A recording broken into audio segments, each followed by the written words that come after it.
Welcome back guys. तो आज की इस वीडियो में हम बात करने वाले हैं टॉप 4 बेस्ट एनिमेज के बारे में।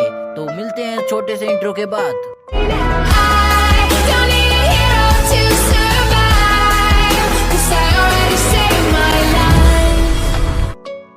This rom com anime is so crazy क्योंकि हमारे राइटर ने सबको समझ के इस सीरीज को बनाया है। जब एक लड़की और एक लड़का प्यार में होते हैं तो कोई ना कोई प्यार का इजहार कर देता है या कर देती है, और उनकी बात से तो मैं भी एग्री करता हूँ। और ये स्टोरी थोड़ी रियल लाइफ में भी एग्जिस्ट करती है। तो कोई प्यार में होता है तो कोई प्यार का गुलाम बन जाता है, तो कोई उसका यूज करना चाहता है, तो कोई उसका फ्रेंड जोन बन जाता है। बेसिकली इस एनिमे की स्टोरी है लव एक वॉर है। इसमें हमारे दो मेन कैरेक्टर है, एक कागुया सामा और दूसरा शिरोगाने। इन दोनों के बीच में लव वॉर होती है और पहले हमें इन दोनों के बीच की सोच दिखाई जाती है। और हमारे शिरोगामा सोचता है कि पहला ये बहुत ही क्यूट है और सुंदर भी है और इसे लगता है कि ये मुझे पटा सकती है।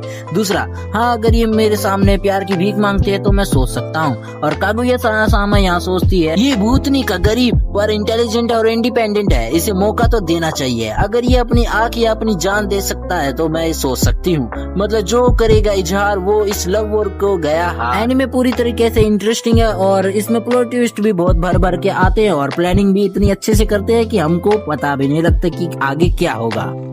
काचेगुट्टा। इस एनिमे स्टोरी में एक जगह के दो पार्ट दिखाए जाते हैं, जिसे देखकर हम भी कह सकते हैं कि पहले में अमीर लोग और साफ सुथरे लोग होंगे और दूसरे में सारे गरीब लोग जिन्होंने भी कोई भी क्राइम किया होता है उसे भी दूसरे इलाके में एक बड़ी खाई उधर फेंक देते हैं कचरे के रूप में। और इसमें हमारा मेन कैरेक्टर भी शामिल है और इसमें मेन कैरेक्टर का नाम है रूडो। और उसके फादर ने कोई क्राइम किया हुआ होता है तो उसे भी खाई में फेंक देते हैं, इसलिए रूडो को कोई और अडॉप्ट कर लेता है और रूडो को एक लड़की से प्यार हो जाता है और उसको अपना टेडी भी गिफ्ट कर देता है। रूडो को जिसने अडॉप्ट किया था उसे कोई मार देता है और सारा जिम्मा रूडो पर आ जाता है, तो उसे भी खाई में फेंक देते हैं। लेकिन गिरते गिरते रूडो रिवेंज के लिए कसम खाता है।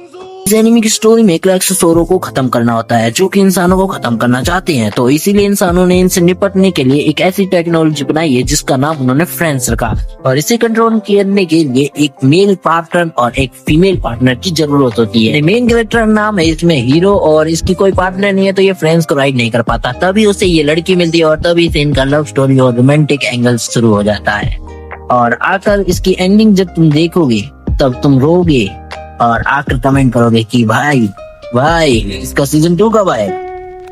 The best and most underrated anime Tokyo Ghoul. इस एनिमे की स्टोरी में गोल्स और इंसानों के बीच युद्ध होता है। उनके पास पावर तो होती है पर उन्हें बहुत बड़ी भूख का सामना करना पड़ता है। वे कुछ भी नहीं खा सकते, अगर वे कुछ खाते तो उल्टियां करने लगते हैं और उन्हें उनका स्वाद नहीं आता, इसलिए वे इंसानों को खाते हैं। इस एनिमे में बहुत ज्यादा सेंसरशिप किया गया है क्योंकि मैंने इसकी मांगा देखी थी और इसमें ब्रूटल सीन भर के हैं। और ये एनिमे काफी ज्यादा इमोशनल भी है। और अपना इसमें मेन कैरेक्टर का नाम है कानेकी कुन। जब ये इस लड़की से मिलता है तो दोस्ती कर लेता है और डेट पर जाता है, पर एक रात ये सुनसान इलाके में ले जाती है इसको और इसके गर्दन और पेट पर वार कर देती है। और कानेकी कुन जैसे जैसे बच जाता है, लेकिन उसको पता चलता है बाद में कि वो गोल बन चुका है। इसका मतलब वो इंसानों के सिवाय और कुछ नहीं खा सकता। लोगों को मारना, एक दूसरे को मारना, मैं वैसा नहीं हूँ, मैं इंसान हूँ।